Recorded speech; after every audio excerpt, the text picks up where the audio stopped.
In this video, I'm going to read a chapter from Friedrich Nietzsche's book, The Gay Science. So that's an invitation, advertisement, and warning, disclaimer at the same time, So advertisement, if you want to listen to something super awesome and hilarious and so good and awesome philosophy. Disclaimer, warning, if you don't like boring philosophy.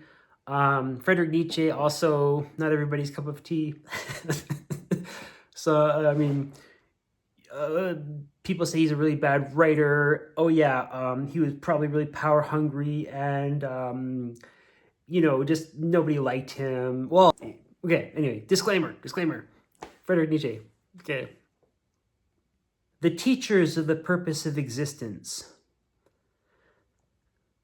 Whether I contemplate men with benevolence or with an evil eye, I always find them concerned with a single task. All of them, and every one in particular, to do what is good for the preservation of the human race. Not from any feeling of love for the race, but merely because nothing in them is older, stronger, more inexorable, and unconquerable than this instinct.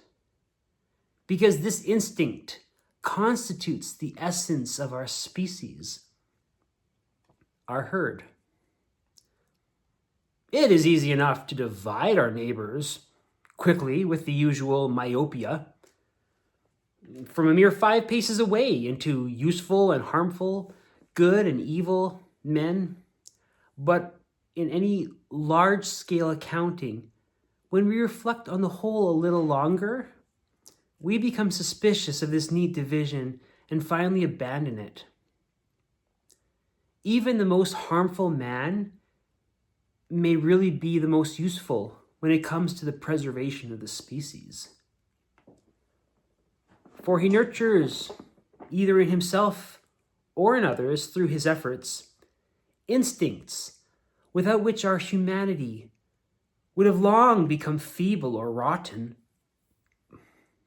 Hatred, the mischievous delight in the misfortune of others,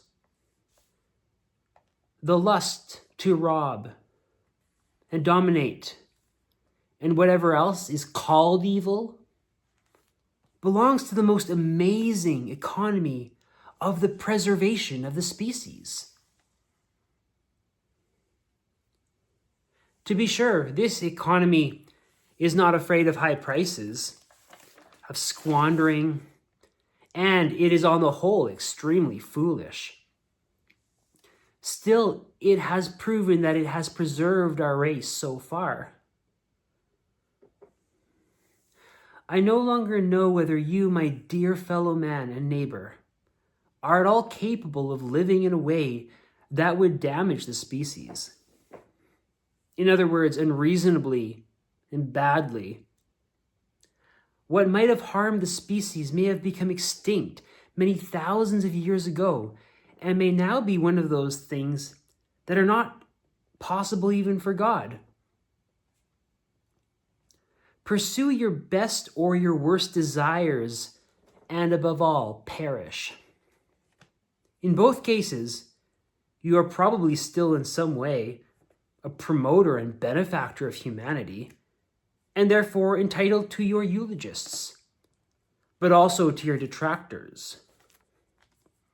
But you will never find anyone who could wholly mock you as an individual.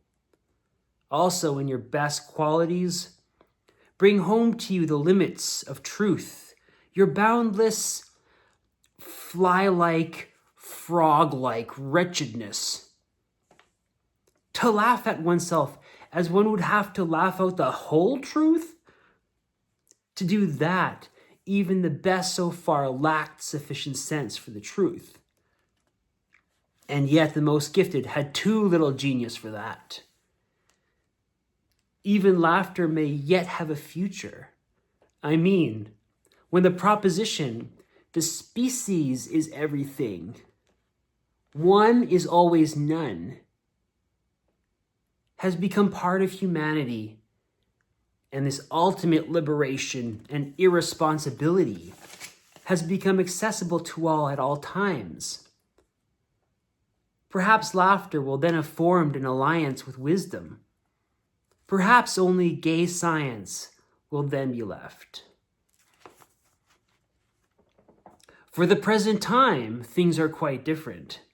For the present, we still live in an age of tragedy, the age of moralities and religions. What is the meaning of the ever-new appearance of these founders of moralities and religions?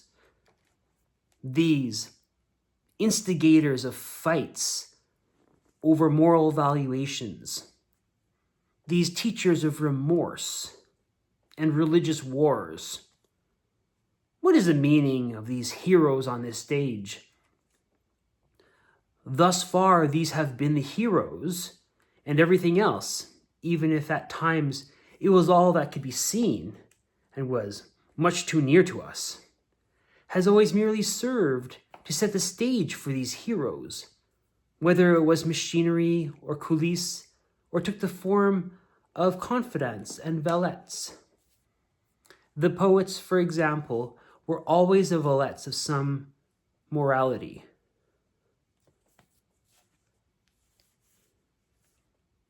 It is obvious that these tragedians, too, promote the interest of the species, even if they should believe that they promote the interest of God or work as God's emissaries.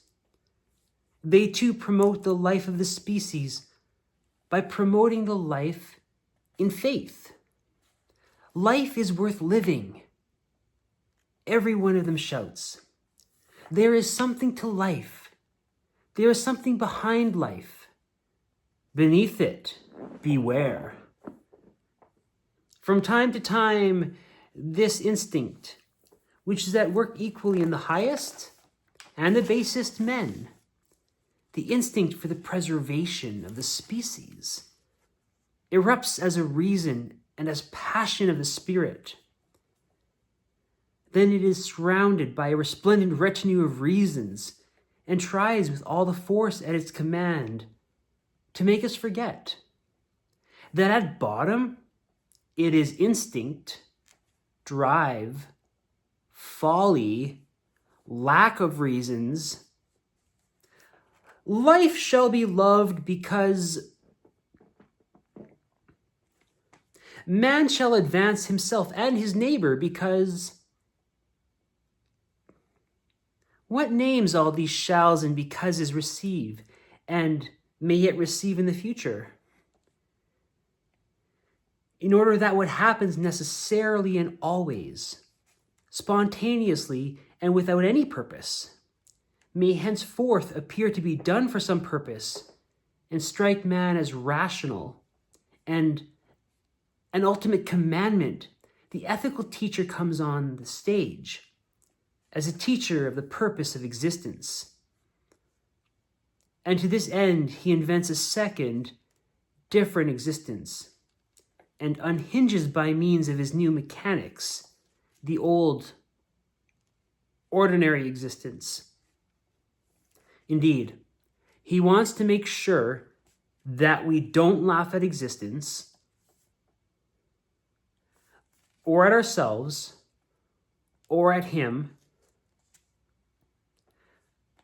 For him, one is always one. Something first and last and tremendous. For him, there are no species, sums, or zeros. His inventions and valuations may be utterly foolish and over-enthusiastic. He may badly misjudge the course of nature and deny its conditions.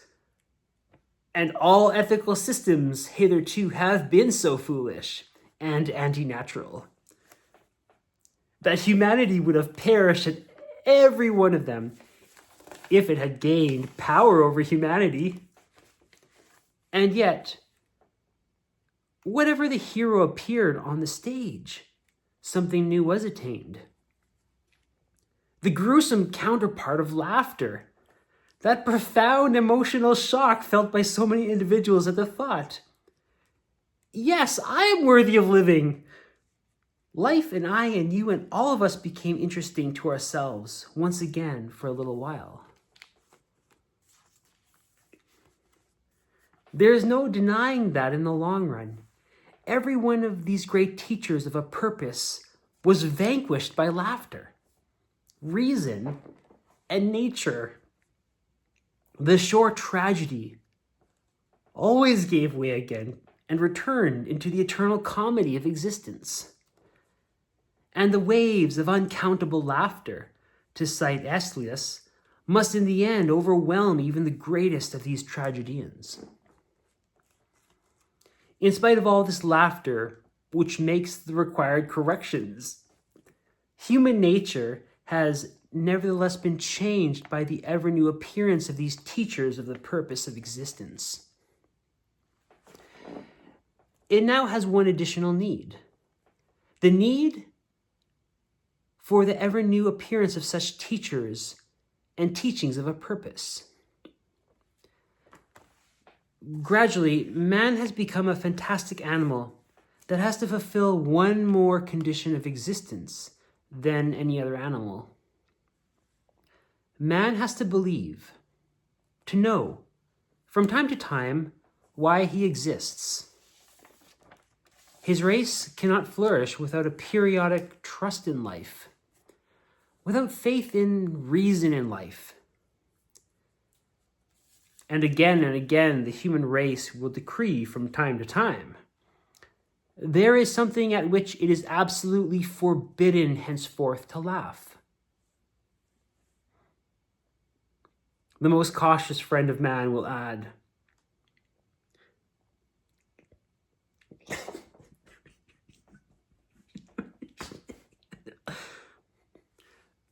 not only laughter and gay wisdom, but the tragic too. I can't say it, it's so funny. Sorry. Okay. The most cautious friend of man will add, not only laughter and gay wisdom, but the tragic too, with all its sublime unreason, belongs among the means and necessities of the preservation of the species. Consequently.